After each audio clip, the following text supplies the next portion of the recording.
पादाय कृष्णपृष्ठाय भूतले श्रीमते भक्तिवेदांत स्वामीति नामिने नमस्ते सरस्वती देवी गौरवाणी प्रचारणे निर्विशेष शून्यवादी पाश्चात्यदेशतारिणे श्री कृष्ण चैतन्य प्रभु नित्यानंद श्री अद्वैत गदाधर शिवासादि गौर भक्तविंद हरे कृष्ण कृष्ण कृष्ण हरे हरे हरे राम राम राम हरे हरे हरे कृष्णा। आप सभी भक्तों का हार्दिक स्वागत है आज की कक्षा में।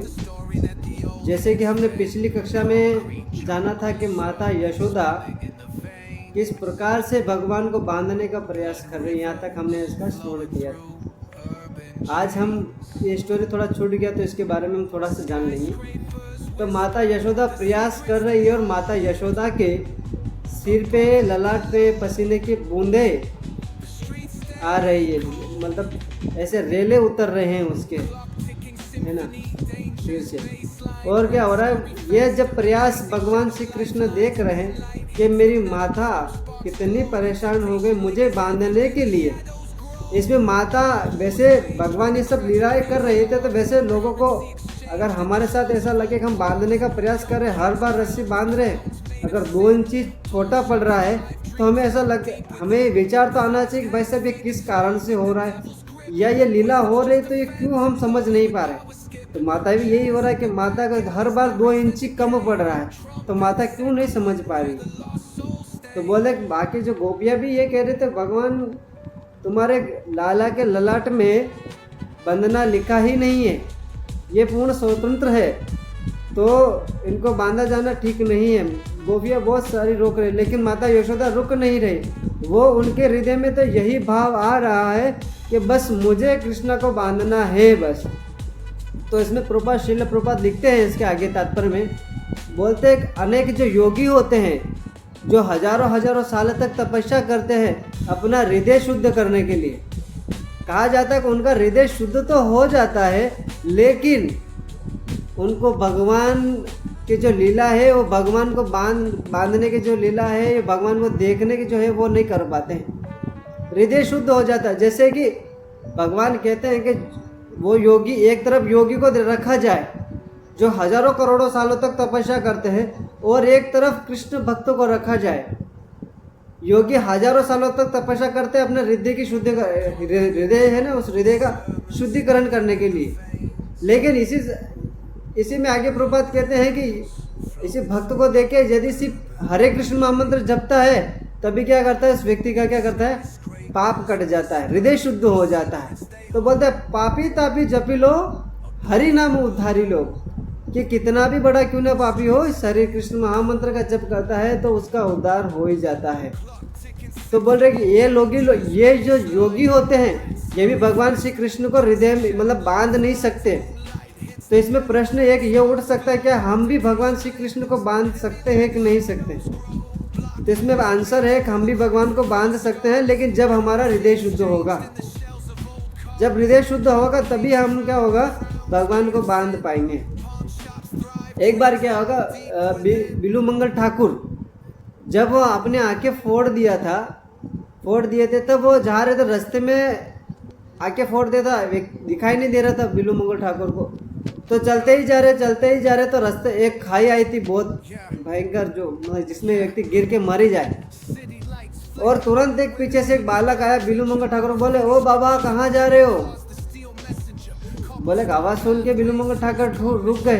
तो उस छोटे से बच्चे ने उस बिलू मंगल ठाकुर का हाथ पकड़ के उसको बोले, चलो यहाँ से, यहाँ खाई आगे। तो मैं बोला, मैं आपको वृंदावन का रास्ता दिखाता हूँ। ये वृंदावन का रास्ता नहीं, ये तो सीधा मौत का रास्ता है। तो भगवान का हाथ पकड़ के लेके चले गए। जैसे ही सही रास्ते पे पहुंचे, उस बच्चे ने क्या किया, हाथ छुड़ाने की कोशिश कर रहा बिलू मंगल ठाकुर से, लेकिन वो हाथ छोड़ नहीं रहे थे। कि बिलू मंगल ठाकुर समझ गए थे कि ये कोई साधारण व्यक्ति नहीं, स्वयं भगवान है।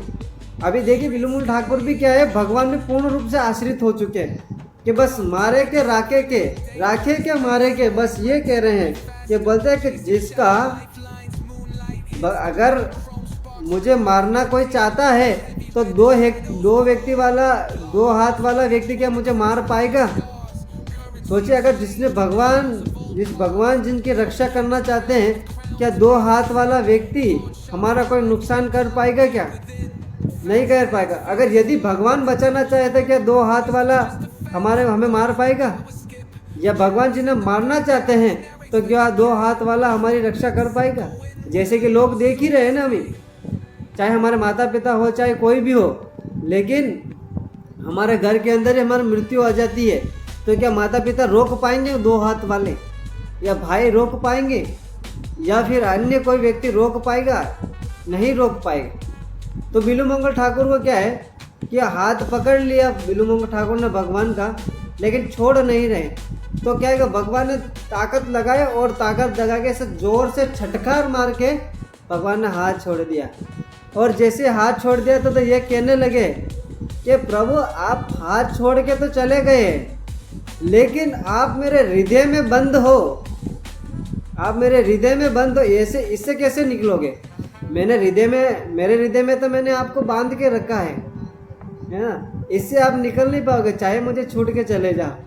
तो एक ये आता है कि हृदय में मतलब भगवान को बांध सकते नहीं सकते, इसके बारे में एक ये अच्छा आता है बिल्लूमंगल ठाकुर का। और साथ ही बिल्लूमंगल का ठाकुर तो है, लेकिन इसमें साथ अपने जैसे वैष्णव भक्त है, जिसका हृदय शुद्ध हो चुका है, जिसकी भक्ति शुद्ध हो चुकी है ना, दूसरों के प्रति द्वेष नहीं करता है, प्रत्येक जीवों के प्रति कल्याण रखता है, कल्याण की भावनाएं रखता है, किसी जीव के अंदर सभी को एक समान देखता है, सभी के अंदर आत्माएं देखता है, चाहे वो पशु हो चाहे मनुष्य हो, उन सभी के हृदय में परमात्मा का दर्शन करते जैसे प्रहलाद महाराज करते। जब ऐसा हृदय शुद्ध हो जाएगा तब जाके आप भगवान को बांध पाओगे, बाकी नहीं बांध पाएंगे।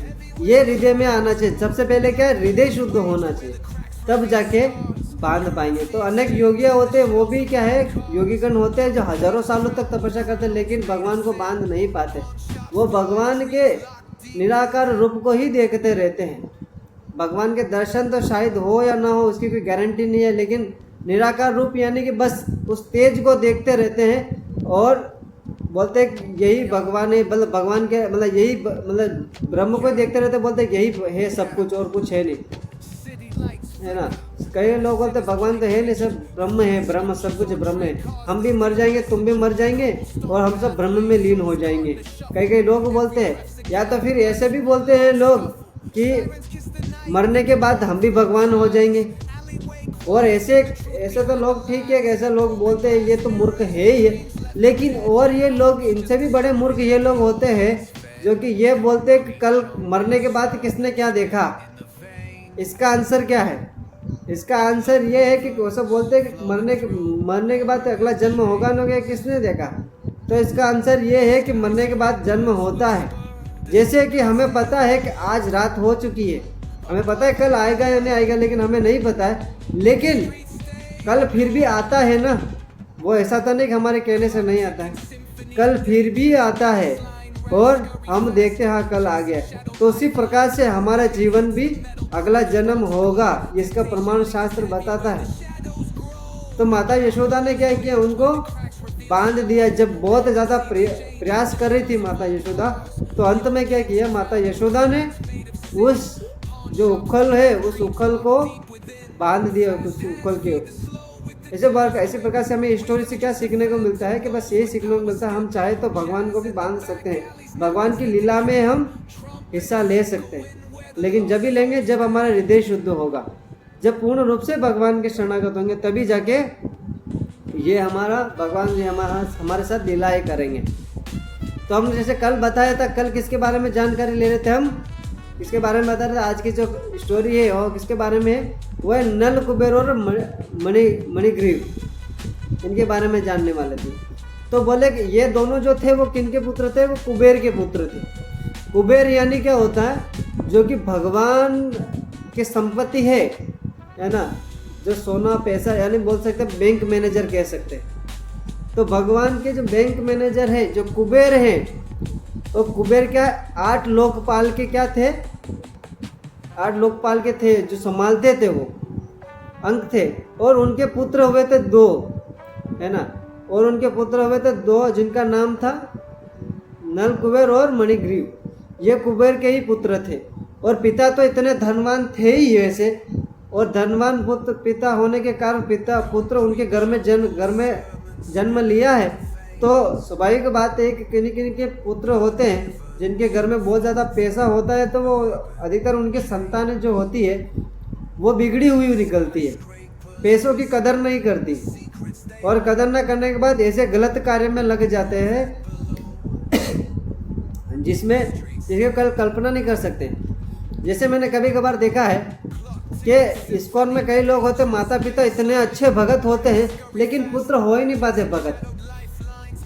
पिता 16-16 माला करते हैं, शास्त्र अध्ययन करते हैं, अच्छे अच्छे कथाएं कहते हैं, लेकिन पुत्र ना तो शास्त्र की बातें सुनता है, न शास्त्र सुनता है, और ना ही उस ग्रंथ को, भगवद गीता को इंद्र पढ़ता है, और ना ही कभी माला करता है, ना ही कभी तिलक करता है। तो क्या अधिक ऐसा होता है, ये तो भक्त का है। लेकिन बोल रहे कि कुबेर के जो पुत्र थे वो भी एक क्या है, पैसा तो संपत्ति अपार थी, और अपार होने के कारण क्या है कि वो तो भाई सब भोगेंगे ही। स्वाभाविक बात है, यदि मनुष्य के पास बहुत ज़्यादा पैसा आ जाए तो वो कृष्ण का भजन नहीं कर पाएगा, चाहे कोई भी हो इसके अंदर। अगर हो सकता है किसी का 100 में से कोई 1 व्यक्ति होगा या 2 व्यक्ति होंगे, कितने के निकल जाएंगे 2 एक आधे, जिसमें से क्या होगा वो कृष्ण को भजन करने में लगे, अपनी संपत्ति भगवान की सेवा में लगाए। लेकिन वो भी पूर्ण रूप से नहीं लगाएगी, कुछ न कुछ तो आशाएं रहती है वो संपत्ति से। तो ये दोनों पुत्र थे, और ये क्या है कि स्वर्ग से मदिरा के पान में मस्त मदहोश थे। और ये क्या कर रहे थे, शिव जी का धाम जो कहाँ है, कैलाश, उस कैलाश में क्या कर रहे थे, ये घूम रहे थे। तो बोले ऐसा कहा जाता है शिव जी जो आते हैं वो ब्रह्मा जी से भी ऊपर आते हैं, चाहे ब्रह्मा जी के पुत्र हो शिव, लेकिन फिर भी ब्रह्मा से भी ऊपर शिव आते हैं। बोले कि ये शिव के साक्षात मतलब ऐसे प्रिय मित्र प्रिय हो चुके थे ये, कि शिव भी बहुत मानते थे, शिव की हर बात मानते थे, लेकिन अपार संपत्ति होने के कारण वो क्या करते थे, नवजात शिशु जो नई नई बालिकाएं होती थी, युवतियां होती थी, उस नई नई युवतियों को क्या करते थे, पैसों के बल पर, है ना। अधिकतर क्या होता है कि पैसा जो होता है या लक्ष्मी जो होता है वो व्यक्ति किसी को भी कुछ भी कर सकता है, झुका सकता है, ऐसा लक्ष्मी का मतलब पैसों का रोब बताया जा रहा है।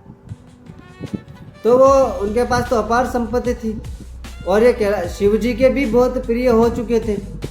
बोले शिव जी उनको प्रिय हो गए, बोले सब कुछ छूट दे दिया, बस आपको जो करना है वो करो, है ना। तो शिव जी ने भी छूट दे रखा था। और पिता के पुत्र थे 2, अपार संपत्ति थी। तो बोले इतने संपत्ति होने के बाद क्या करते, स्त्रियों को या क्या करते थे, अभी पैसा होता तो पैसा का रोग तो सभी को रहता है, तो वो क्या करते, अलग अलग युवतियों को हर रोज लेके क्या करते थे, गमन करते रहते थे। और गमन करते करते क्या गया कि वो कभी शराब मतलब मदिरा पी के, ये मतलब यहाँ पे मदिरा शब्द आया है वो शराब नहीं है, वहाँ मदिरा यानी होता है वहाँ पे ताज़ा फलों का रस बोलते हैं स्वर्ग में, है ना। दूसरा मदिरा यानी कि भौतिक संसार में यहाँ हो गया, मदिरा यानी शराब हो जाता है। बोलते देवता तो मदिरा पीते हैं, लेकिन इस भौतिक जगत में पुरुष क्या पीता है, मदिरे के नाम पर क्या पीता है, दारू पीता है, शराब पीता है।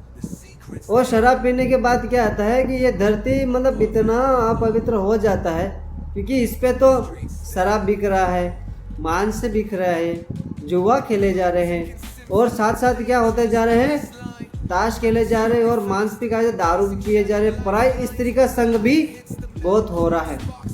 तो नारद मुनि क्या करे, ये सॉरी इसके आगे की स्टोरी है। तो मांस बिके जा रहे हैं, तो बोले कि देवता लोग आपने कभी देखा होगा टीवी में इत्यादि, या फिर आपने फोटो में भी देखे होंगे, तो देवी देवता लोग इस धरती पे नहीं आते, क्यों नहीं आते? क्योंकि यहाँ पे सभी जो हर चीज़ है वो सब अशुद्ध हो चुकी है।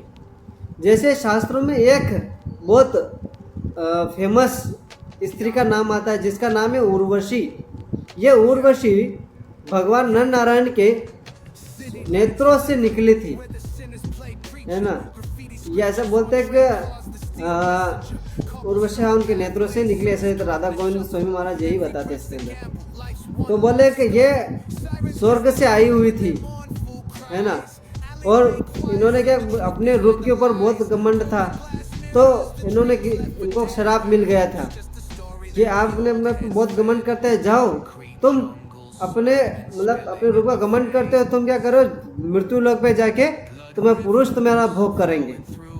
ये श्राप भी लगता था उस समय, है ना। आज के समय तो शराब लगेगा तो बोलेंगे भाई साहब कहाँ मिल रहा है शराब, हम भी लेंगे इसे, 1000 लोग देंगे तब भी ले लेंगे शराब। वो शराब की बात नहीं हो रहा है, श्राप यानी कि बद्दुआ, बुरी बद्दुआ ऐसे समझ सकते हैं। तो ये श्राप दिया और ऐसा होता पूरा, अगर ऐसा शराब भी उस समय ऐसा मिलता है, मिल जाए कि अगर जाओ तुम्हें मृत्यु लोक पे जाके पशु के साथ गलत संबंध बनाना पड़ेगा, तभी वो शराब का प्रभाव दिखाता है और वो जाते हैं। जैसे इंद्र को भी दिखाया कि बोले जाओ तुम सुअर बन जाओ, तो इंद्र भी सुअर बन ही गया था, श्राप लगा है। तो अन्य श्राप के बहुत सारी ऐसे कथाएं आती है, जैसे कथाएं आती है। एक तो यह इंद्र की तो आ ही चुकी थी, उसके बाद गजेंद्र मोक्ष में आते हैं तो उनका भी एक आता है, वो भक्त हुए थे, ये भी हुए। उसके बाद आपने वो देखे होंगे कि जो एक ऋषि थे जिनके भगवान ने उस पत्थर को पाँव लगाया और उसको स्त्री बना दिया, श्राप मुक्त कर दिया, तो वो मुझे याद नहीं आ रहा है। तो इस प्रकार से श्राप अपना अपना प्रभाव दिखाता रहता है। और साथ ही साथ क्या होता है कि उनको जैसे श्राप मिला तब मृत्यु लोक पे आई गई थी। तो और वो जैसे ऋषि आए, वो ऋषि के पास आए तो बोले, ऋषि के पास जाके बोले कि हम आपसे विवाह करना चाहते हैं, संबंध बनाना चाहते हैं। विवाह की बात तो नहीं किया, लेकिन बोले जो ऋषि थे, जो 2 ऋषि थे, उनका नाम आया है मित्र ऋषि और वरुण ऋषि। ये 2 ऋषि आए थे, 2 ऋषि के बारे में बताया जाता है शास्त्रों के अंदर। तो ये ऋषि के पास आने लगी, कहने लगी कि हम आपके साथ रहना चाहते हैं। तो ऋषि तो तपस्या में थे ही, और ये कह रहे थे कि चलो ठीक है, और आई है तो उन्होंने फिर बोले ठीक है, हाँ वो कर लेंगे हम, है ना। ऋषि तो तपस्या करने गए थे जंगलों में, है ना, मन को शुद्धि करने के लिए, लेकिन शुद्धिकरण हुआ नहीं। ऐसे शास्त्रों में एक बात एक और आता है, जैसे कि लोग गलत वीडियो देख लेते हैं या किसी के प्रेम में पड़ जाते हैं, तो व्यक्ति क्या करता है, उसके बारे में चिंतन करता रहता है, और चिंतन करते करते इतना मग्न हो जाता है कि वो रात दिन उसी के बारे में चिंतन करने लगता है और उसका मन उसी की ओर भागता रहता है। तो शास्त्रों में ऐसा कहा जाता है कि यदि कोई व्यक्ति अगर गलत विचार आ भी गए तो उसको उसके अंदर आनंद नहीं लेना चाहिए व्यक्ति को। अगर व्यक्ति उसी के अंदर आनंद लेने लगता है तो वो निश्चित ही पाप में गिर जाएगा एक दिन, वो बच नहीं पाएगा, क्योंकि चिंतन कर रहा, आनंद ले रहा है, और वो ये सोचता है कि बस इस मैथुन जीवन में ही उस व्यक्ति को सुख मिलेगा, और सुख मिलने के कारण वो व्यक्ति ऐसा सोचता रहता है, लेकिन वास्तविक में सुख होता नहीं है। ये सोच के आनंद लेता है, लेकिन वहाँ पे आनंद होता नहीं है। तो उर्वशी ने कहा कि हम आपसे विवाह करेंगे, शादी करेंगे, लेकिन आपसे एक कंडीशन है। 2-3 कंडीशन रखी है वैसे उन्होंने। फर्स्ट कंडीशन ये रखी है उन्होंने कि मैं इस भौतिक संसार का कोई भी वस्तु ग्रहण नहीं करूँगी, यहाँ तक कि बोले पानी तक भी ग्रहण करेंगे। ऋषि बोले ठीक है, कोई बात नहीं, हम तो भाई साहब स्वर्ग में रही। उर्वशी कह रहे मैं तो स्वर्ग से आए हूँ, मैं तो वहाँ पे स्वर्ग के पकवान खाती रहती हूँ, और मैं सिर्फ घी ही पीऊँगी। बोले इस भौतिक संसार का घी नहीं पीऊँगी, मैं स्वर्ग लोगों का घी पीऊँगी। बोले ठीक है। ऋषियों ने बोला ठीक है, हो जाएगा। और ये बोला दूसरा कंडीशन ये रखा कि मैं आपको कभी भी निर्वस्त्र कभी नहीं देखना चाहती। जब आपको भोग करना होगा, मेरा संग करना होगा, तब आप निर्वस्त्र रहेंगे तो ठीक है, लेकिन आप बिना ऐसे निर्वस्त्र अगर ऐसे घूमेंगे तो मैं तुरंत यहाँ से चली जाऊंगी। तो वो तो काम के प्रति ऋषि इतना मोहित हो चुके थे, तो उसका रूप के देखे उर्वशी भगवान के नेत्रों से निकली है, उसके रूप को देखे ऋषि इतने हो चुके थे, कामुक हो चुके थे कि वो ये विचार ही नहीं कर पा रहे थे कि ये हमारे साथ जीवन भर रहेंगे। ऋषि तो ये विचार करते हैं हमारे जीवन भर साथ रहेंगी। तो ये उर्वशी ऋषि भी आए, उर्वशी जो है वो भी ये कंडीशन रखे थे ऋषियों के पास, है ना। तो देखा जाए तो कितना मतलब ये शराब का प्रभाव है इसके अंदर, उर्वशी को भी यहाँ पे आना पड़ा, है ना। तो यही श्राप क्या है, नल कुबेर और मणिग्रीव को श्राप मिला था। किन्होंने दिया था, नारद मुनि ने दिया था। क्यों दिया था, क्योंकि नारद मुनि के हृदय में तो सदा भगवान विराजमान रहते हैं। अभी नारद मुनि के हृदय में क्रोध कैसे आ गए? नारद मुनि तो भगवान के शुद्ध भक्त हैं और ऐसे लोगों को भगत बना देते हैं कि जिसकी कोई कल्पना नहीं कर सकती, है ना। स्वयं प्रहलाद महाराज जो हिरण्यकश्यप का पुत्र है ना, राक्षस कुलों में हुआ है, लेकिन उनको वो तो जन्म नहीं लिया, लेकिन माँ के गर्भ में ही सब कुछ सीख लिया उन्होंने। तो नारद मुनि इतने खतरनाक प्रचारक थे। घर में होगा उस व्यक्ति को भी क्या करेंगे, ज्ञान दे देते थे भागवत का। तो बोले कि नारद मुनि ने ऐसा क्यों किया जिससे कि उनको क्रोध उत्पन्न हुआ, और क्रोध उत्पन्न हुआ तो उन्होंने श्राप दे दिया उनको। ऐसा तो क्या कार्य कर दिया उन्होंने, मतलब नल कुबेर और मणिग्रीव ने क्या कार्य कर दिया? बोले कि संसार में तो क्या है, जैसे कि वो बोल रहे कि कैलाश में एक नदी है, अब एक नदी है, उस नदी के अंदर वो नग्न अवस्था में क्या कर रहे थे, स्नान कर रहे थे, और स्त्रियां भी स्नान कर रही थी, है ना। तो आजकल तो कलयुग में देखा जाए, लोग तो मंदिरों में आते हैं लड़कियों के साथ या लड़कों के साथ, और क्या करते हैं कि आते हैं बहाने दर्शन करने के लिए, लेकिन और कहीं और ही जगह चले जाते हैं। तो ये बोले कि ये सब लोग हैं, ये भी इनको नग्न अवस्था में रहते हैं, तो वास्तविक इनको भी अगले जन्म में क्या होगा, पेड़ बनना ही पड़ेगा। जैसे नल कुबेर और मणिग्रीव बने थे पेड़ नंद महाराज के घर के आंगन में, उसी प्रकार से जो ऐसे नग्न अवस्था में रहते हैं और उनको भी आगे इस जन्म में नहीं अगले जन्म में इसके पेड़ बनना ही पड़ेगा।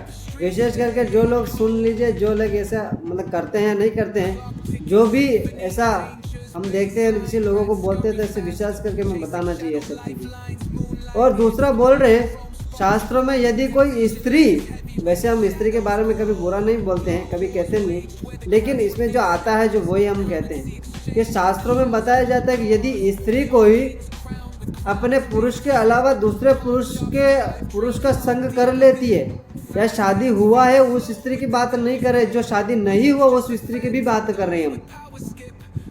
ये बोले कि यदि कोई स्त्री किसी पुरुष का संग एक बार भी कर लेती है तो उस स्त्री को वेश्या समझना चाहिए, है ना। कितनी बड़ी बात कह दी। तो बोले यही बात पुरुष के लिए भी लागू होता है और यही बात स्त्री के लिए भी लागू होता है। तो जो पुरुष स्त्रियां किसी पुरुष का संग कर देती थी वो उसको वेश्या ही समझा जाता है, चाहे वो कितना अच्छा दिखाने का प्रयास क्यों ना करे। लेकिन उनको ये शास्त्र की दृष्टि से देखा जाए तो उन स्त्रियों को वेश्या ही समझा जाता है। तो यहाँ पे नल कुबेर और मणिग्रीव भी क्या यही कार्य कर रहे थे, ऐसे गलत कार्य कर रहे थे एकदम नग्न अवस्था में। तो ऐसा कहा जाता है कि ये भी एक तरह से उनको वेश्या ही माना जाना चाहिए। और ये गलत कार्य कर रहे, कहाँ पे कार्य कर रहे हैं? कैलाश में। कैलाश का है पवित्र धाम है, और उस जगह पर जाके व्यक्ति क्या कर रहा है? गलत कार्य कर रहा है। कई लोग जाते हैं धाम में घूमने के लिए, दर्शन करने के लिए। कई लोग सांवरिया सेठ जाएंगे, या तो फिर कई लोग वृंदावन जाएंगे, गोकुल मथुरा जाएंगे। तो अपने स्त्री या स्त्री पुरुष तो माते वैसे दोनों संग साथ में ही रहते हैं, वैसे उन दोनों पति पत्नी को संग करने की अनुमति है। लेकिन शास्त्रों में बताया जाता है कि ऐसे तीर्थ धामों में जाके व्यक्ति संग करता है तो उनको अगले जन्म में पेड़ ही बनना पड़ता है। और इनका प्रेम तो इतना हो जाता है कभी कभी बोला कि हम एक दूसरे के बिना जी नहीं सकते हैं, है ना।